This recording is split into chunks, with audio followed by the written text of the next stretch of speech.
d'abord, on va essayer de favoriser la stimulation intellectuelle. Ça fait partie des choses importantes aujourd'hui pour maintenir les gens en autonomie. Et puis mettre en place une conciergerie, donc qui est Onella, et qui va permettre de trouver les bons prestataires. Parce que quand on est face à une situation comme ça, on ne sait pas qui appeler, on ne sait pas vers qui se tourner. Et donc le fait d'avoir un tiers de confiance, une conciergerie qui est formée spécifiquement pour accueillir les personnes âgées et les aidants, ça simplifie énormément les choses. Donc ne serait-ce que de savoir où s'adresser, ça nous paraissait important. Je rejoins ce que vous disiez à propos de la vulgarisation et de la normalisation de l'accès aux services à domicile et aux services à la personne. C'est pour ça qu'on est là, c'est un abonnement.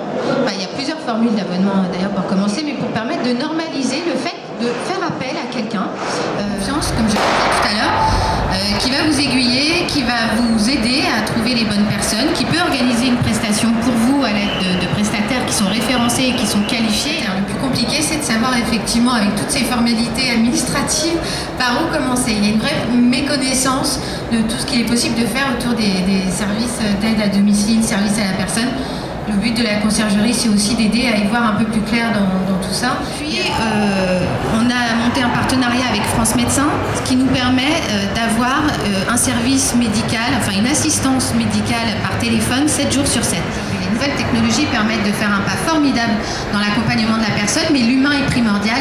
Et on a souhaité associer, on a fait un gros partenariat avec le groupe La Poste et on a associé le facteur à cette démarche. Le facteur, c'est 90 000 facteurs en France, qui au départ, effectivement, le facteur il distribue le courrier, mais il faut se souvenir qu'avant le facteur, il ne faisait pas que distribuer le courrier, c'était celui aussi qui était proche des gens, il y avait un lien social.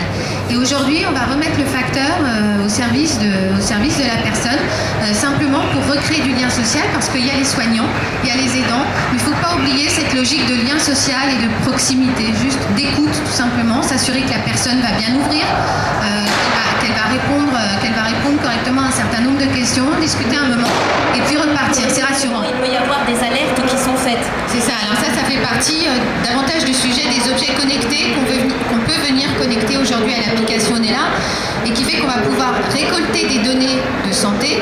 Non seulement les récolter, mais après c'est pas toutes les récolter et de garder une trace, mais il faut aussi pouvoir les analyser et les exploiter. Onellien ou onelliste? Avec le onelliste. Onellien ou onelliste? Onellien. Onellien ou onelliste?